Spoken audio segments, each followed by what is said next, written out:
Hello, welcome to Raptors of Anderson Marsh. My name is Kirk and I'll be your guide while we learn about raptors. Now, I'm not talking about the dinosaurs in Jurassic Park, I'm talking about birds of prey. Raptors is the Latin name for birds of prey, or think of them as birds that hunt other animals for their food.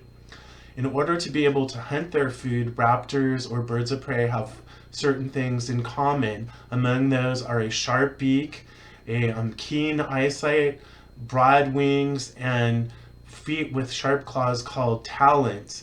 So I'm going to show you a diagram here, and we'll talk about some of the special adaptations that raptors have. And adaptation is just a big fancy word that means kind of modified parts of their body or behavior that they use. So the top one, you can see we have the keen eyesight and the sharp beak. Those are things that all raptors have in common. They have very excellent eyesight, which they can use to spot their prey from high up in the sky. They can even see different textures, like the difference between the leaves and twigs that are part of a bush and the fur on a rabbit that may be hiding next to the bush. They have a sharp beak, which they use for cutting up their food once they've captured it, and the parent birds will use the sharp beak to cut up the food to feed to their young. Another characteristic or adaptation all raptors have is broad wings. So you can see they have nice broad wings to capture warm air currents called thermals. And thermals will allow them to glide and soar over the land while they're looking for their food without having to do a lot of flapping. They can also change the shape of the wing to help it capture air and to move through the air as they're flying. The other characteristic that they have are strong feet with sharp claws called talons. And the talons are the long nails at the end of the toes, and those can actually puncture the heart or liver or lungs or some other vital organ of whatever prey animal they're capturing, and that often will kill the animal outright. The long talons also help them hold on to the prey when they fly back to the perch to eat it. So these are some of the characteristics that all raptors have in common.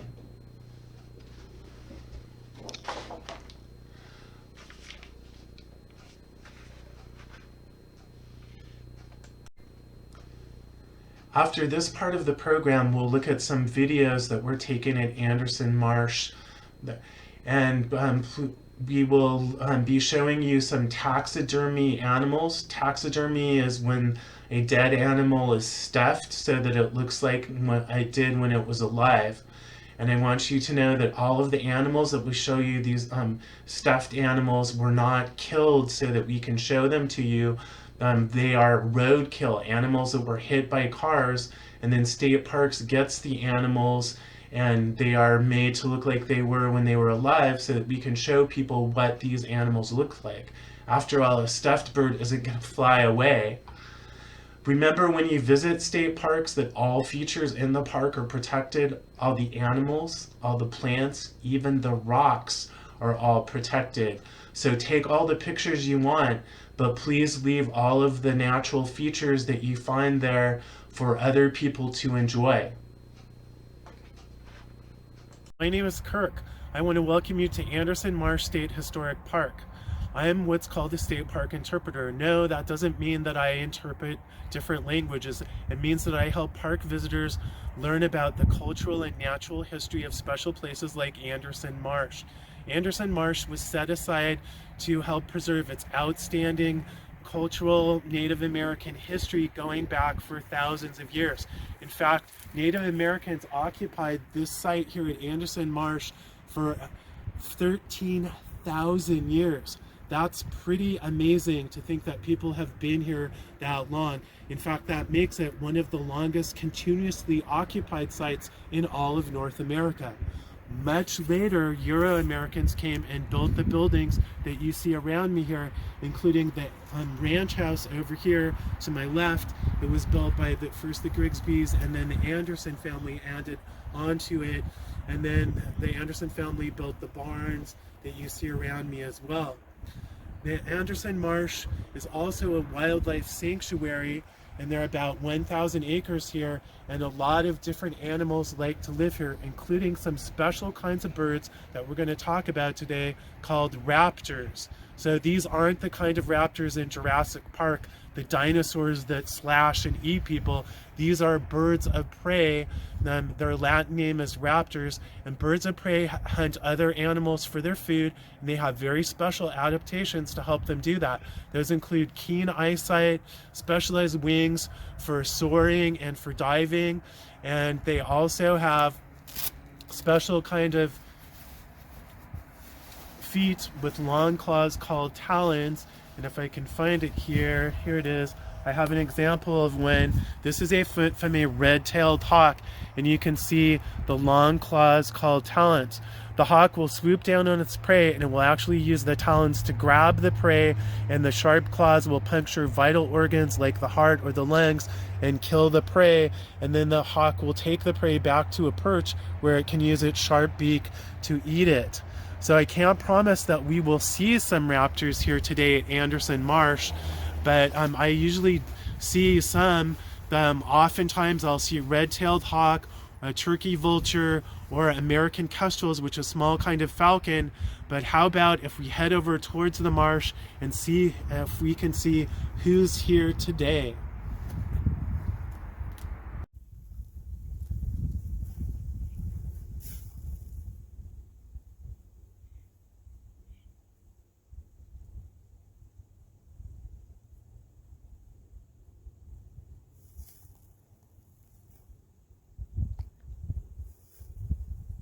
Hi, here we are on Cache Creek Trail at Anderson Marsh State Historic Park.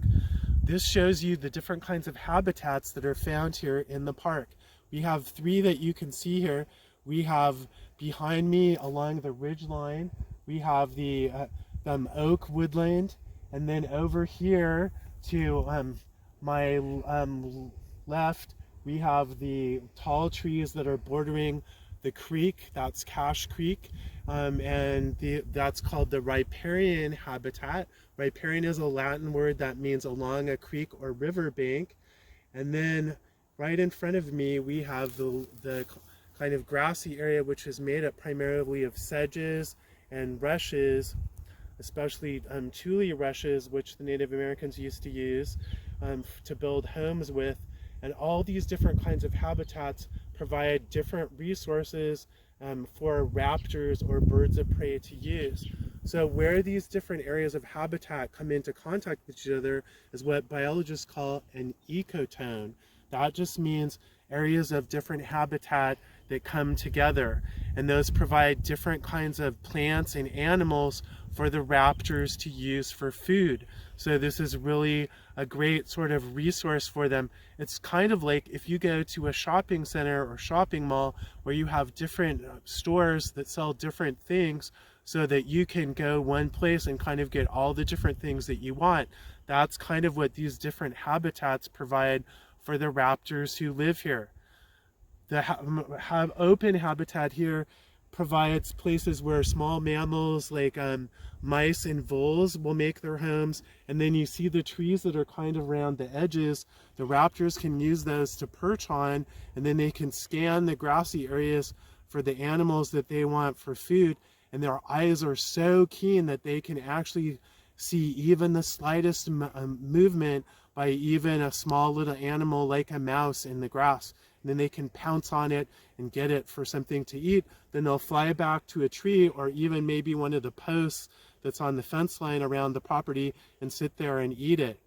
So this is a great area for raptors, and some of the raptors that I see here almost every time I come here are red-tailed hawks, the American kestrel, which is a small kind of falcon, and a turkey vulture, which even though it's a vulture, it is a kind of raptor.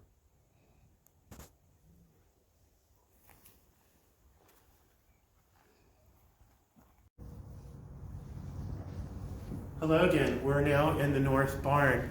As I mentioned, we have some taxidermy mounts. Those are stuffed animals, so these ones won't run away from us. so I can show you what they look like and talk about them a little bit. The first one I'm going to talk about is an animal that's found throughout North America. It's one of the most common kinds of raptors. Remember again, a raptor is a bird of prey, a bird that hunts other animals for its food, and the animal we're going to talk about is called the great horned owl. It's called the great horned owl because of these feathers that it has on the top of its head, which are really just there to kind of help make it look fiercer, but it doesn't use them. Its ears are actually holes on the side of its head, so these are not its ears. But they remind somebody of horns, so that's how it got the name great horned owl. They're found all throughout the Americas, from North America all the way through Central America, all the way down into the very end of Southern South America. They live in a variety of habitats, deserts, forests, grassland areas, mountains. About the only habitat I have researched that they don't seem to like is the jungle. Like other raptors, they have special adaptations to help them hunt their food. So they have keen eyesight. They have sharp claws called talons on their feet, which they use to grasp their prey, and also to kill it. The talons will puncture a vital organ like the heart or lungs, and then the owl will fly back to a perch and it will use its sharp beak to tear its prey into pieces. You can often tell where an owl perches because they undigestible parts, the bones and maybe fur of the animal that they eat, will actually be coughed up in a little round thing called a pellet. And you can find those a lot of times on the ground below the perch where the owl likes to sit and eat its food. The owl is nocturnal, which means it hunts at night. So if you think of the hawks, eagles, and falcons that we may have been talking about earlier are the day shift, and the owl is kind of the night shift. So these are the ones that come out at night. In order to help them hunt successfully at night, they do have very large eyes which gather any available light from the stars and the moon, and they also have a reflective layer of cells in the back of their eyes called the tapetum luceum, which reflects and refracts light. A lot of animals that hunt at night also have this, which is why when you shine a light in their eyes, it reflects back at you. The owl also has the special fringes on the edges of its feather that muffle the sound of it flapping and flying, and so it allows it to sneak up silently on its prey, which are usually small kinds of rodents like mice or rats, squirrels, wood rats, or rabbits, anything that might be out in the evening or nighttime hours when the owl is hunting. Great horned owls nest in the wintertime, which is really kind of interesting. So they'll actually nest in December, January, into February when there's actually snow. And they usually lay 1 to 2 eggs, and then their eggs are incubated for about a month. Incubation, that's a word that means sitting on the eggs until they hatch. The female does most of the incubation sitting on the eggs, and the male brings her food while she's doing the incubation. Then after the babies hatch, the owl chicks are fed by both parents. So both parents will hunt and bring food to the owl chicks. Usually one chick, if they have two, will be slightly bigger than the other one. And if for some reason the parent should not be able to get enough food for both chicks, then the bigger chick will be the one that will survive.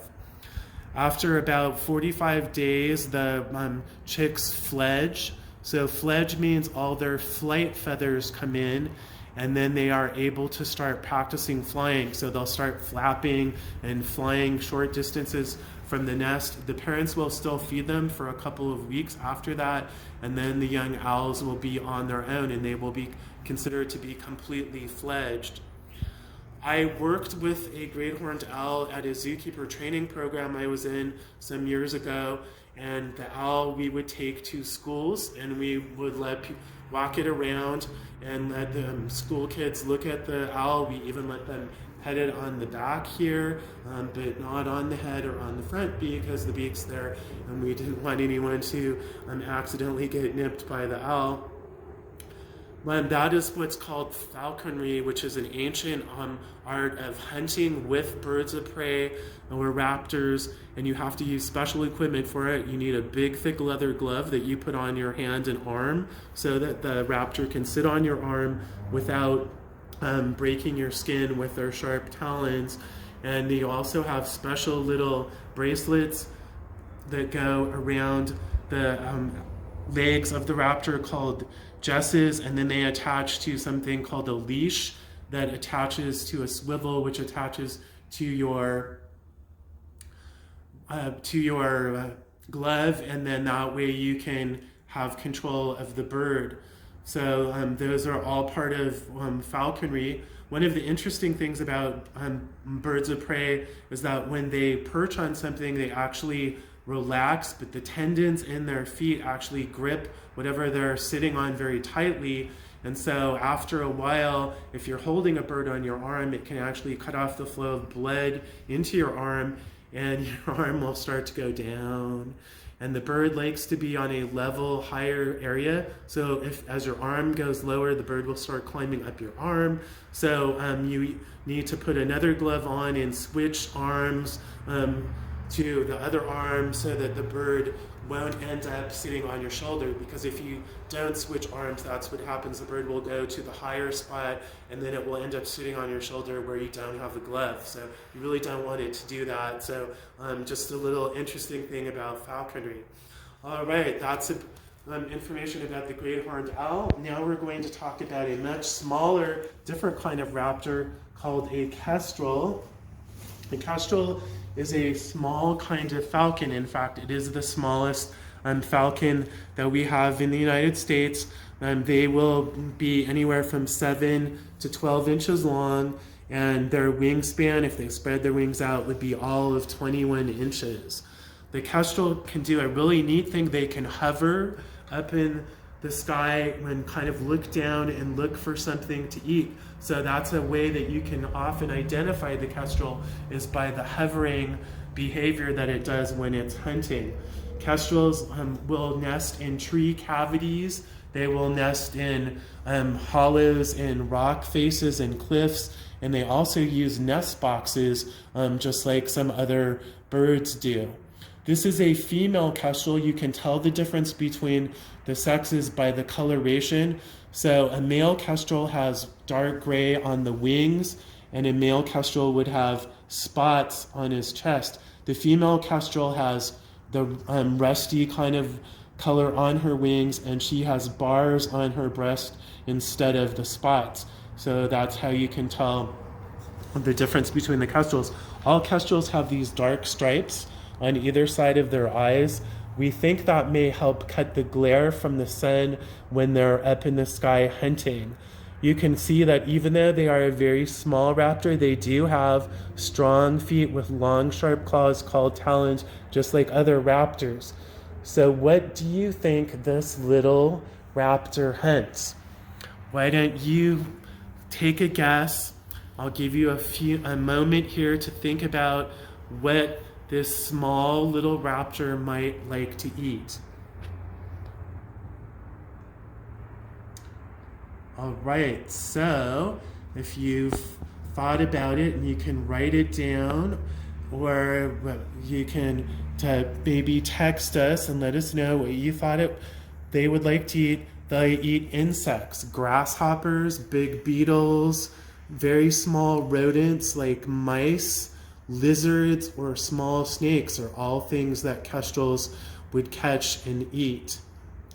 Kestrels live all throughout the Americas, all the way from the North America all the way through Central into South America, and they live in a variety of habitats, basically any kind of place where there is an open grassy area and surrounded by taller cliffs or forests with trees that they can perch on. And a lot of times you will see kestrels perched on posts, surveying the surrounding landscape, looking for something to eat. So that's a little information about the American kestrel, our smallest kind of falcon. The last bird that we're going to talk about right now in the barn here, ironically, is a barn owl. So a barn owl is a nocturnal hunter, just like the great horned owl, but they often roost in areas where people have built buildings. So this old barn, if it was open and the barn owls could get inside of here, they would probably build a nest here. So barn owls like old abandoned buildings. The old abandoned buildings often have lots of rodents, which are also their primary food, but they would also take lizards, small snakes, or anything that they could catch. Barn owls have a dish-shaped face, you can see, or sometimes people call it kind of a heart-shaped face because it has these kind of two sides where the eyes are. It acts kind of like a sound dish. So if you've ever seen like a sonar dish for collecting sound, the owl's face works just like that, and it funnels the sound to either side of its head. And then interestingly enough, the owl has its ears on either side of its head. There are two holes in the side of its head, but one ear hole is higher on one side than it is on the other. So if it was people, that would mean we'd have one ear higher up than the other. And the reason the owls have their ears like that is because sound will reach one side sooner than the other side, and it helps the owl figure out where the sound is coming from. As one sound signal reaches one side and then a little bit later the other sound signal does, it helps the owl triangulate or figure out where the sound is coming from, and that lets the owl locate its prey even in almost total darkness. Like other owls though, this owl sees it very well at night. It has big eyes also to gather any available light. So that's a little bit of information about the barn owl. Just record it and see what we get. Hi, we're looking at a American kestrel which is sitting on a branch in this cottonwood tree here along the Cache Creek Trail. He just flew overhead just a few minutes ago. I can tell he's a male because he has dark gray on his wings and his back, and that's one of the ways you can tell the males from the females. The females have a rusty kind of colored wings and back, and the males are dark gray. We just saw him land on the ground just a few moments ago. Kestrels are one of the few raptors or birds of prey that will actually go all the way down onto the ground to capture something for food. He might have been after a small insect like a grasshopper or a beetle or of some kind. He's actually looking right at me right now. I'm looking at him through some binoculars, and I can see his markings really well. He has two stripes around either side of his eyes, and we think that the dark stripes around the eyes probably help cut glare and make it easier for them to see. And you can see the long pointed tail and long pointed wings. Falcons have more pointed wings and tails because they will do lots of diving and swooping, and it helps them move much faster. And of course he just flew out of the picture. Oh, hey, so he perched again on another tree here behind us. And I'm not high enough. There he is. Okay, so I can really see I can see his back really well now, so I can see the slate gray on his wings. And he's kind of looking back towards me a little bit. He probably wonders who these people are who keep following him around from tree to tree today. But it's really cool. These are one of the common raptors that we see here, American kestrels, the smallest member of the falcon family in North America. And he's probably not going to do it for us today, but they do a really cool thing called hovering, where they will just kind of fly and then hold their place in the air as they scan the ground beneath them to see if there's anything there that's interesting for them to eat.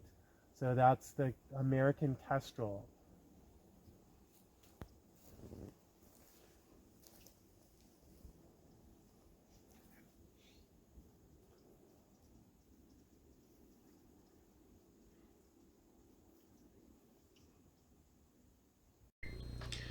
This is a taxidermy mound of a red-tailed hawk.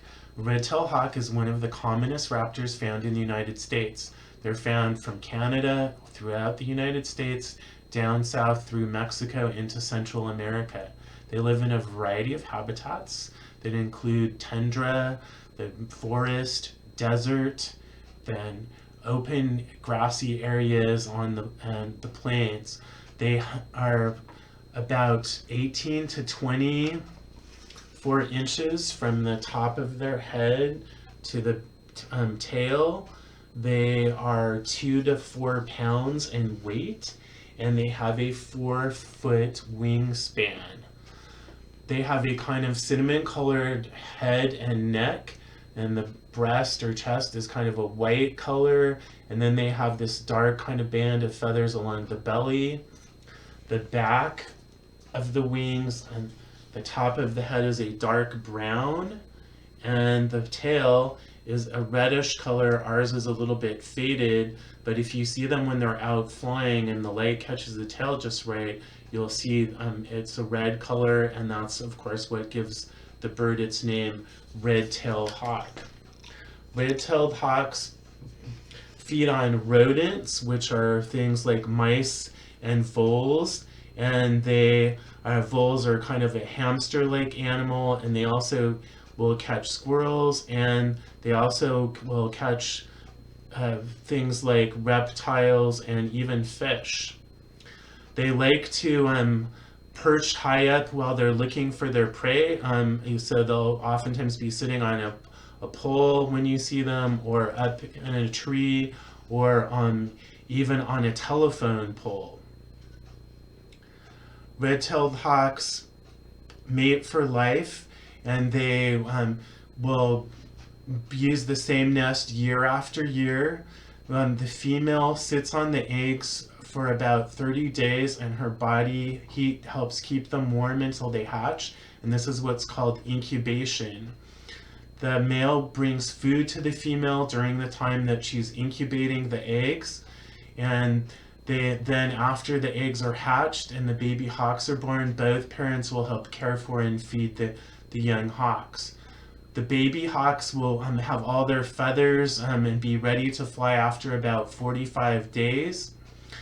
Red-tailed hawks are territorial, which means that they live in the same kind of area where they live and hunt, and they will have the same territory for many years.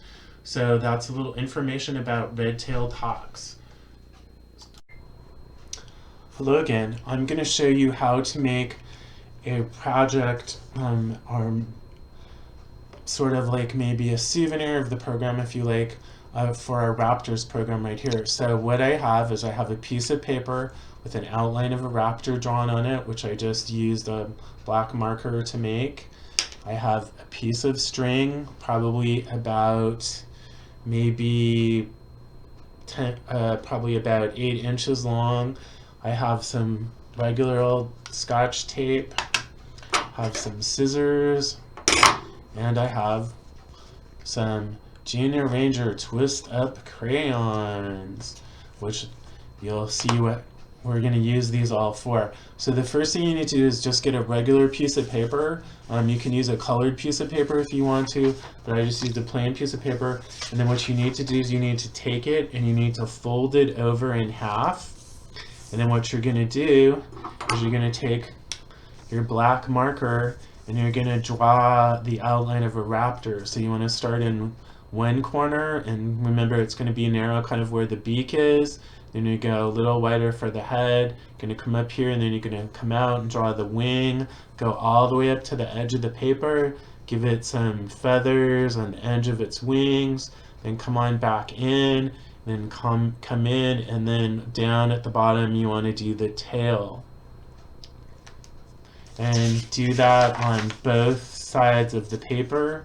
So when I did this, I actually, after I folded it in half, I unfolded it and laid it like this, and I actually took a pencil and I drew the outline first in pencil on both parts of the paper, and then I took the marker, the black marker, and then I just traced around the pencil outline of the raptor that I did. And my paper was so thin that you can actually see some parts where it leaked through from the other side. And so I flipped it over and I did draw an outline of a raptor on the other side as well. but you may not have to do that because if your paper's thin enough, the outline will kind of leak through onto the other side. But it's up to you to decide what you want to do, if you want to do a dark outline with the marker on both sides. Alright, after you've done that, then what you can do is you can take your crayons and you can start coloring your bird. So I'm just going to make mine, I'm going to call it a red-tailed hawk, so I'm going to give it a red tail. That's just kind of a no-brainer. So here we go. Here I'm just filling in its tail, making it red. The real red-tailed hawk's tail probably wouldn't be quite this bright a red, but what the heck. You can really, it's your own project, so you can really color it any way that you want to. If you want to give it polka dots or stripes, or put glitter on it, or little stars or something like that, it's your project, so you can do it however you want to. So there's its red tail, and then I'm gonna take another one here and I'm gonna color its beak. So just use the yellow one here. Okay, so here's the yellow one, and I'm just coloring its beak. Like this. Okay, just try to make it nice and dark. And then I'm gonna take this and I'm gonna kind of give it some eyes here on the side, kind of like that. And then the rest of it's gonna be kind of brownish color. If you remember from when I was showing you the stuffed bird, so just go like this. It does have a little bit of kind of white on the back of the head too, a little bit, so I'm just gonna leave some of it kind of whitish, and then I'm just gonna do,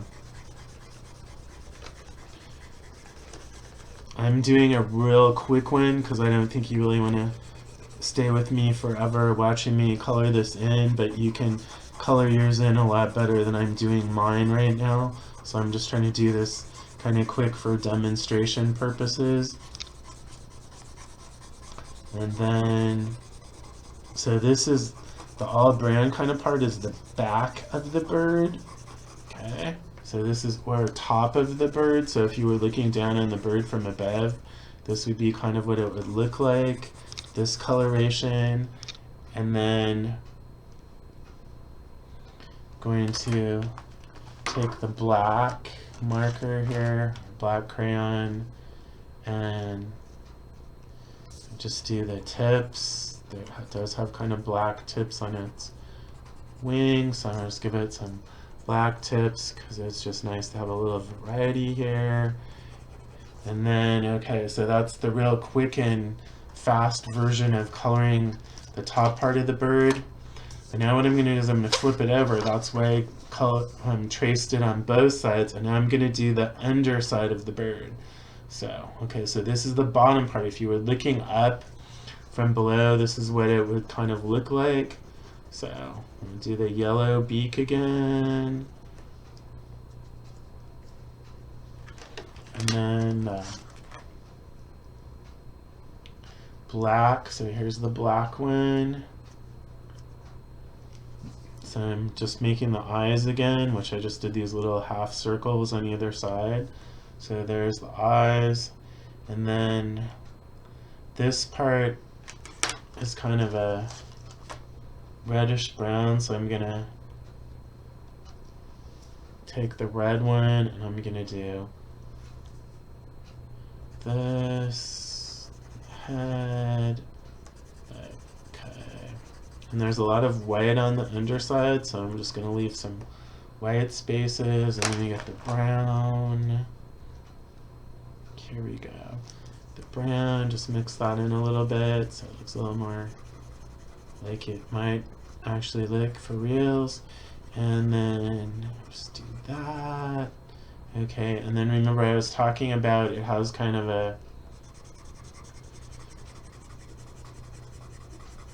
the cinnamon brown on the head and neck, and then it has kind of these streaks of brown kind of around the belly, but then it has kind of darker band of feathers across the bottom part of the belly, kind of like its waist.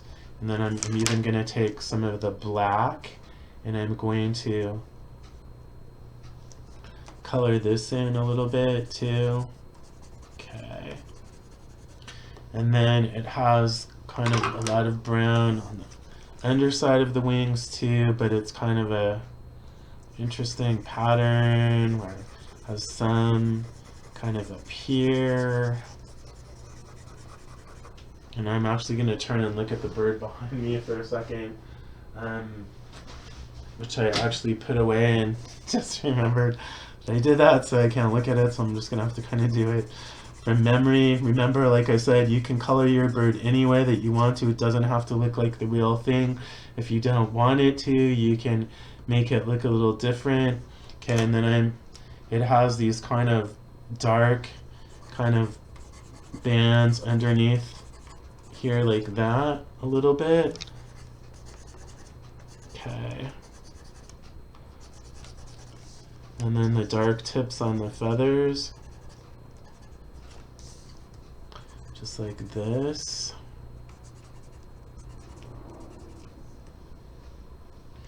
And then we'll do a little red on the tail.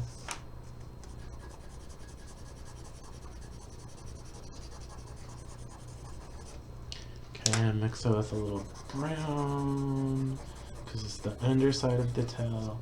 Okay, and now what we're going to do is, when you're done coloring it, you're going to take the scissors, you're going to cut it out. Be careful, scissors are sharp, you want to not cut yourself, so we're just going to cut around the outline of the bird.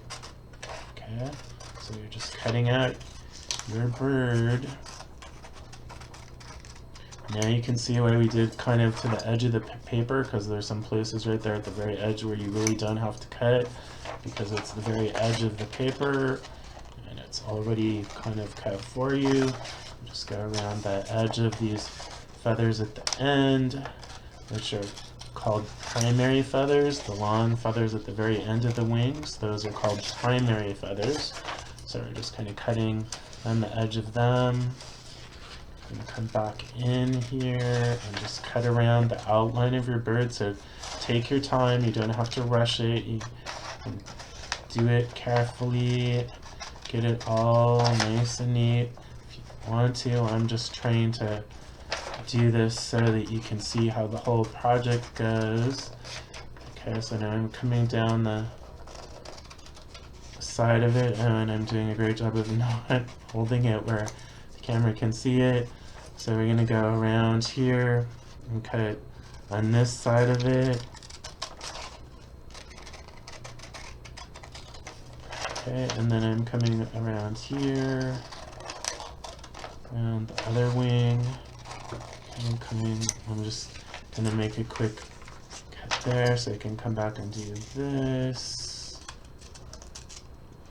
Okay, like this. And then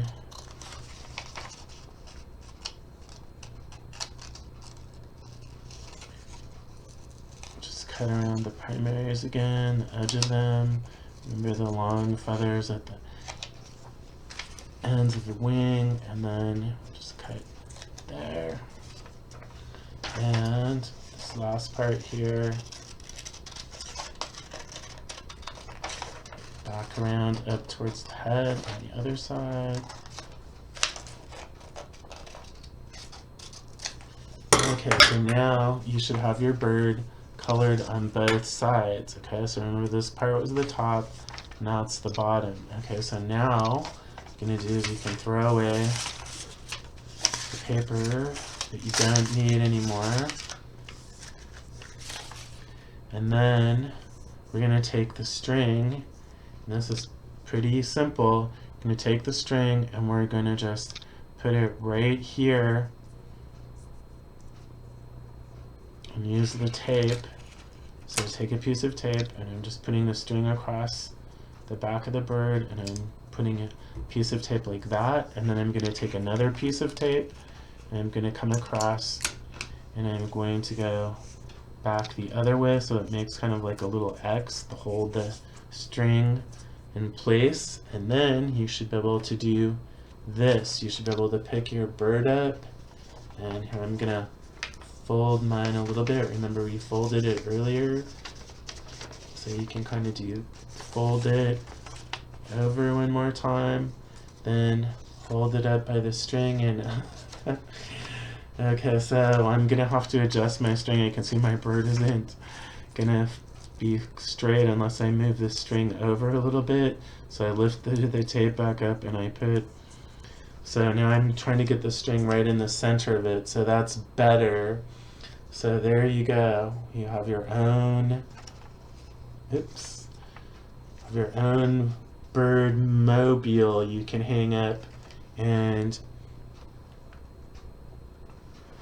adjust the camera here so you can hang it up, and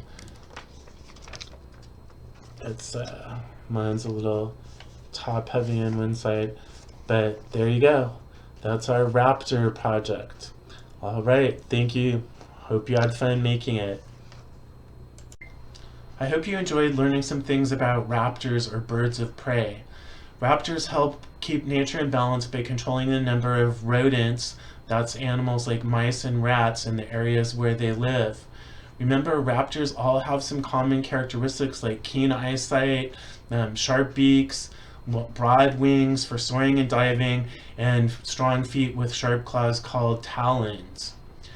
I hope that you can come out to Anderson Marsh sometime and enjoy seeing the raptors. I usually see at least some kind of raptor while I'm there. The ones I see most commonly are red-tailed hawk, the turkey vulture, and the American kestrel.